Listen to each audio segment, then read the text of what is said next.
a-t-il eu ou pas des esclaves à Mayotte? Voilà la question que l'on va se poser ce matin. Pourquoi? Parce que dès demain, c'est un jour férié, le 27 avril, où on va fêter l'abolition de l'esclavage. Il nous fallait un spécialiste pour tenter de répondre à cette question. C'est Insa de Ngouizijou qui est avec nous. Insa, bonjour. Bonjour. Merci d'être avec nous et d'avoir accepté notre invitation. Je vais vous la reposer simplement parce que vous ne pouvez pas dire le contraire. On l'a entendu. Il y a des gens qui pensent qu'il n'y a pas eu d'esclaves à Mayotte. Il y en a d'autres qui pensent qu'il y en a eu. C'est quoi la réalité? Sans parti pris. L'histoire, c'est quoi? L'histoire veut que les esclaves ont été bien présents à Mayotte. On a eu des esclaves et des esclavagistes à Mayotte. Donc on ne peut pas nier cette réalité-là. Ouais. Aujourd'hui, arriver à dire que les esclaves n'existent pas, n'ont pas existé à Mayotte, hein, ouais. c'est quand même insulter la mémoire de ces hommes qui ont été déportés ici et exploités d'une manière complètement honteuse. Alors, expliquez-nous l'histoire. Ces esclaves arrivaient d'où? On est à quelle époque? Et qu'est-ce qui se passait sur l'île? Donc, pour parler de cette question de l'esclavage, je crois qu'il faut placer des curseurs, parce qu'il y a deux réalités. Il y a la réalité avant l'arrivée des Français et il y a la réalité après l'arrivée des Français. Avant l'arrivée des Français, on a eu ici des insultants, comme dans les autres des îles circonvoisines.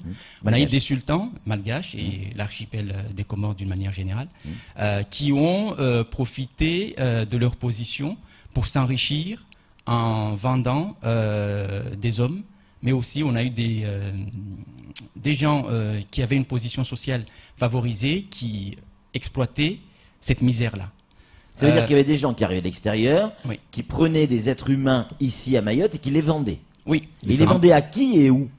En fait, nous, on est en plein dans le système de la traite arabo-musulmane. D'accord. Donc, le lieu de vente se dirige vers le Moyen-Orient et le Golfe Persique. D'accord. Donc, ces gens étaient déportés, pris ici, déportés dans ces zones-là pour être vendus. Oui. Et là, on est quelle période, grosso modo? On est avant 1843, même au 15e, 16e siècle déjà.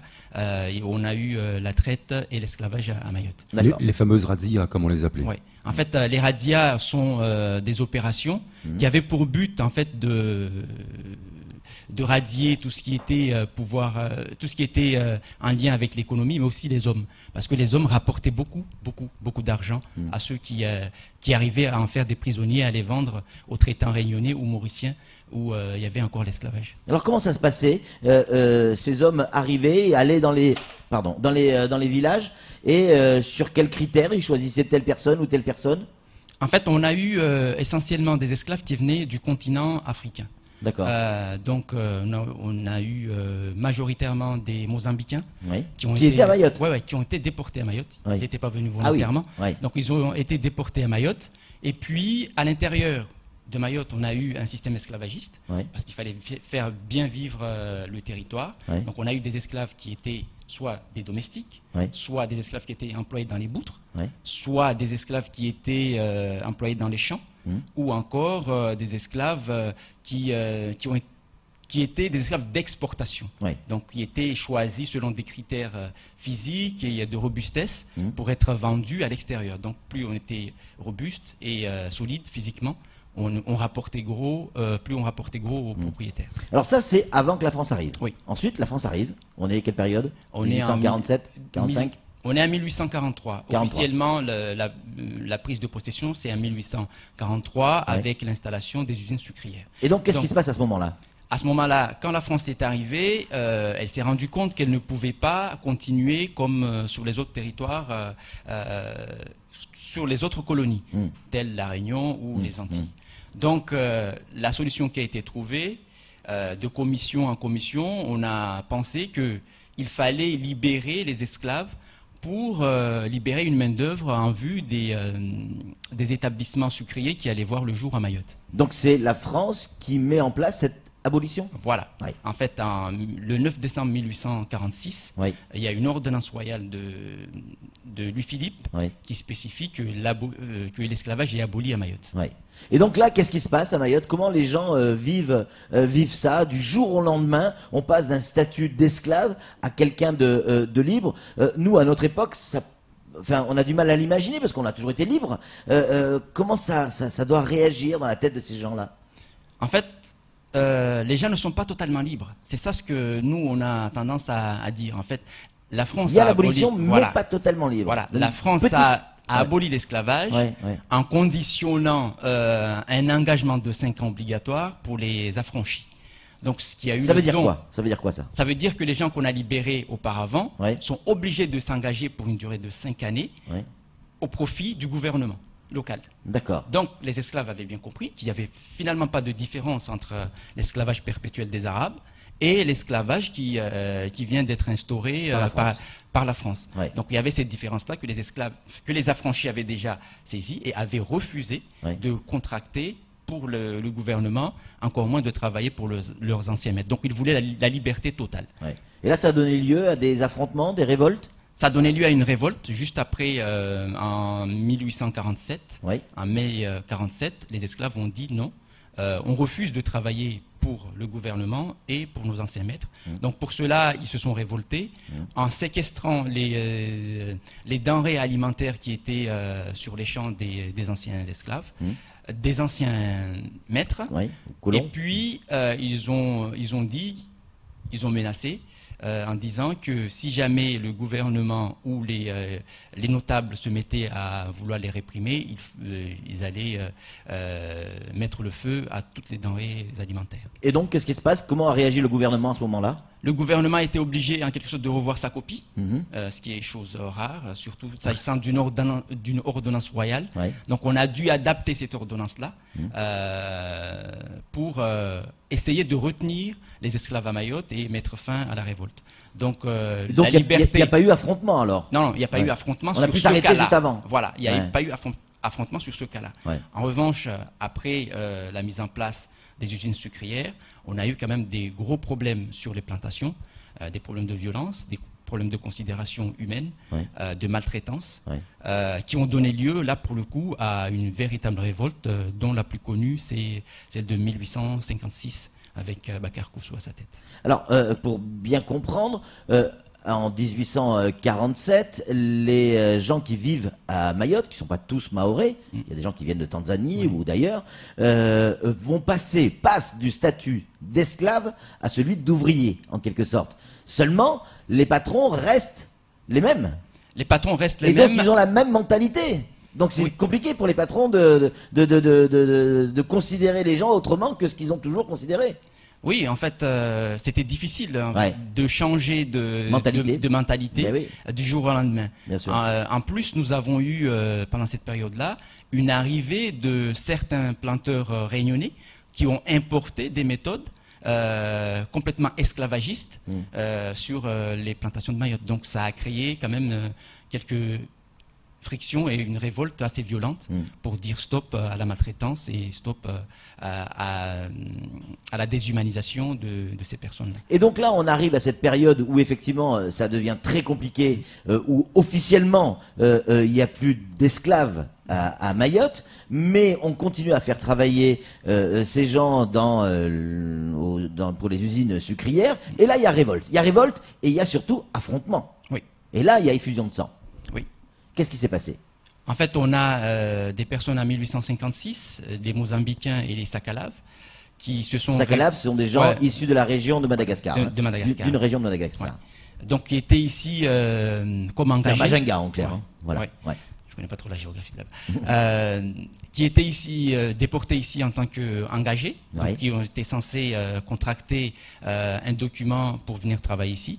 Mais une fois arrivés sur place, on se rend compte que ils n'ont pas signé de document et les clauses qui étaient censées être dans ces contrats-là ne sont pas du tout respectées. Donc on n'a pas les versements de salaire à temps ou pas du tout. Donc avec les mauvais traitements, ça a donné lieu à des meurtres, notamment des personnes qui étaient censées surveiller les travailleurs sur les champs. Il y en a un qui a été tué, en plus d'un policier autochtone qui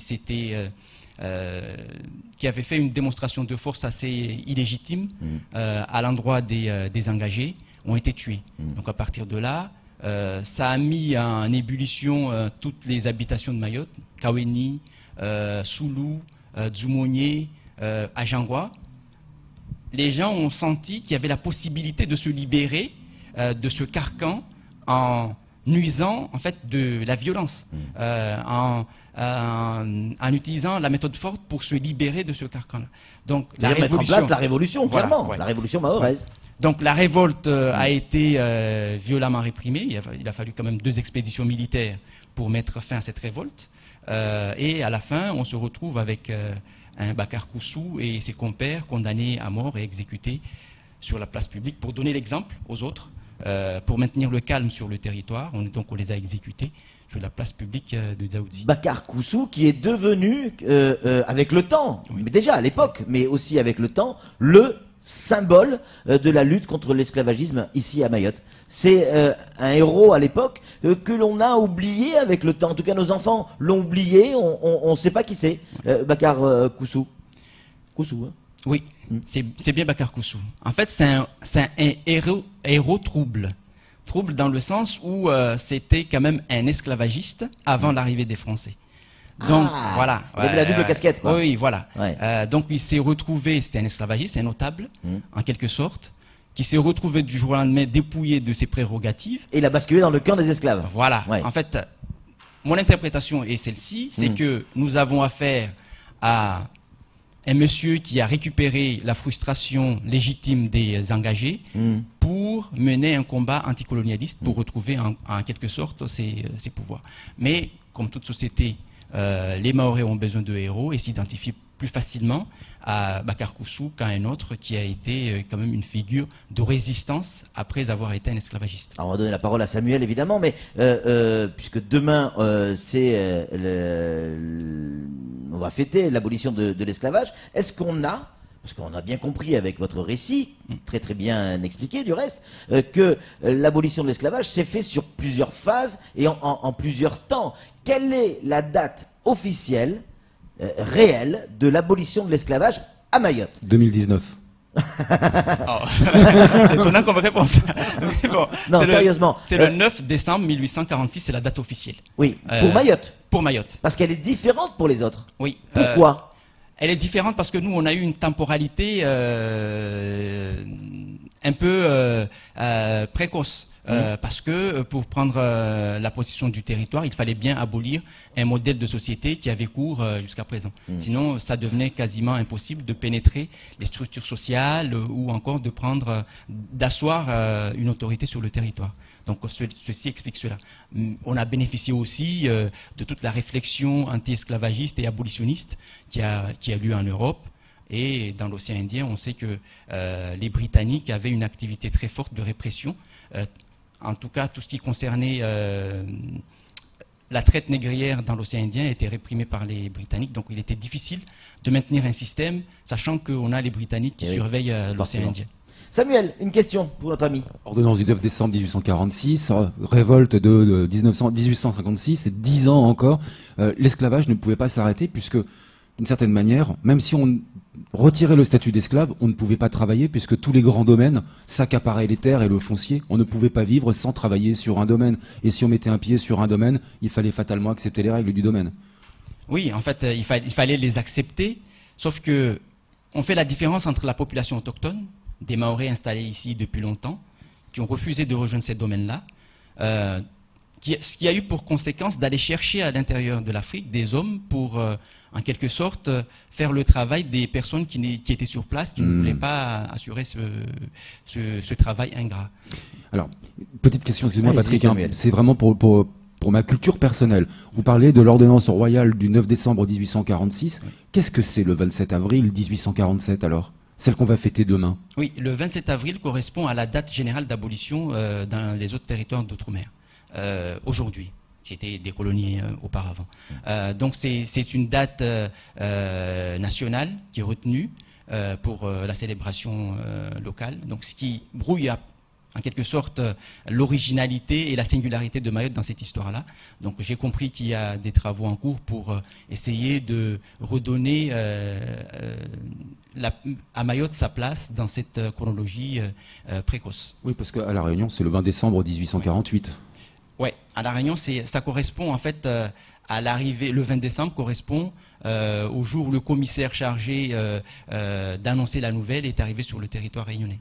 Donc demain, il va y avoir cette fête, il va y avoir un carnaval, on va voir quelques photos également pour cette commémoration de l'abolition de l'esclavage. Et on sent tous les ans, de plus en plus, les Mahorais ont envie de fêter véritablement cette date anniversaire avec on le disait à l'instant, du carnaval, des chars et tous les ans, ça prend de plus en plus d'ampleur. C'est des chars à la sauce mahoraise, mais qui sont de plus en plus nombreux, de plus en plus grands, de plus en plus de costumes, de plus en plus de chants. Pourquoi ça prend de plus en plus d'ampleur ? Je crois Parce qu'on se rend compte de ce qui s'est passé. On se rend compte de ce qui s'est passé. Il y a des écrits qui sortent aussi, parce que la difficulté pour faire un travail de mémoire, c'est de se retrouver sans documents, sans analyse, sans faits historiques. Donc la population avait du mal en fait à célébrer cet événement parce qu'on manquait de documentation, on manquait d'histoire pour éclairer cette période-là. Avec l'avancée des recherches, avec les publications diverses et variées, on arrive à mettre des mots sur ce qui s'est passé, donc à s'approprier cette histoire-là. Donc ce qui n'était pas le cas auparavant. Et une question qui revient assez régulièrement du reste sur nos téléphones. Avant que l'abolition de l'esclavage se mette en place, on est donc autour de 1843, quand c'est les sultans qui s'intéressent de très près à Mayotte. Vous disiez tout à l'heure qu'il y a beaucoup d'Africains qui sont déportés, amenés, stockés, entre guillemets, à Mayotte. Mais est-ce qu'à cette époque-là, il y avait déjà des Mahorais? Est-ce que c'est à ce moment-là que Mayotte se peuple avec des gens qui arrivent d'Afrique, où il y avait véritablement des autochtones? Non, il y avait des autochtones. Bien les sûr. Autochtones de Mayotte ne datent pas du 19e siècle. Les autochtones remontent au 8e siècle. Donc, du coup, on se retrouve avec des autochtones et des populations qui viennent s'additionner à cette société préexistante. Évidemment, la question qui arrive derrière, est-ce qu'à cette époque, les Mahorais étaient des Comoriens? Les Comoriens, ça veut dire quoi? Il faut se poser la question, parce que le Comorien en lui-même, ça n'existe pas pour moi. À mon sens, on a une civilisation swahili qui va de Zanzibar et au-delà jusqu'aux Comores.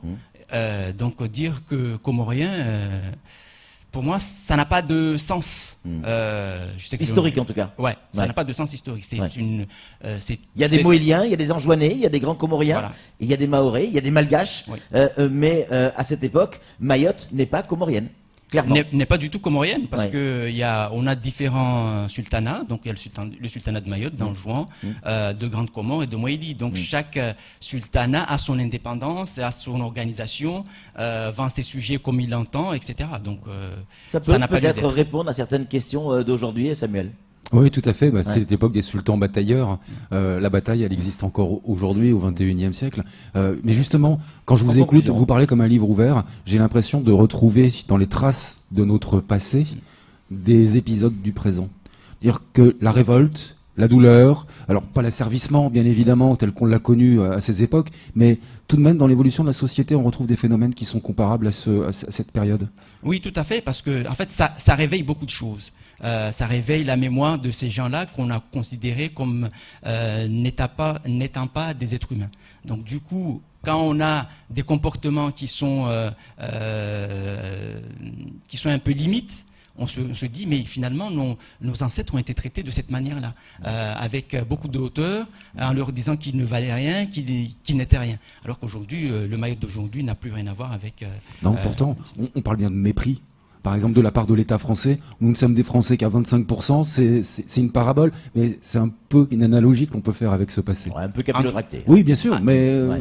En tout cas, il y a un terreau pour que les Mahorais s'approprient une histoire douloureuse et se dire qu'ils ont finalement résisté à cette histoire-là. Merci beaucoup Insa d'avoir répondu à nos questions. 27, 28, 29 avril, c'est ce week-end, à partir de demain, vendredi, samedi, dimanche, cette commémoration que vous allez pouvoir voir dans les rues de Mamoudzou, mais pas que de Mamoudzou, un peu partout sur Mayotte. Je vous invite vraiment à descendre dans la rue, à aller voir cette commémoration qui peut apparaître comme un spectacle pour certains, mais là vous avez eu une explication historique d'INSA qui vous explique ce qu'a été Mayotte à une époque, ce qui permet de mieux comprendre ce qu'est Mayotte aujourd'hui. En tout cas, c'est tout pour ce temps de parole. Tout de suite, la suite de nos programmes.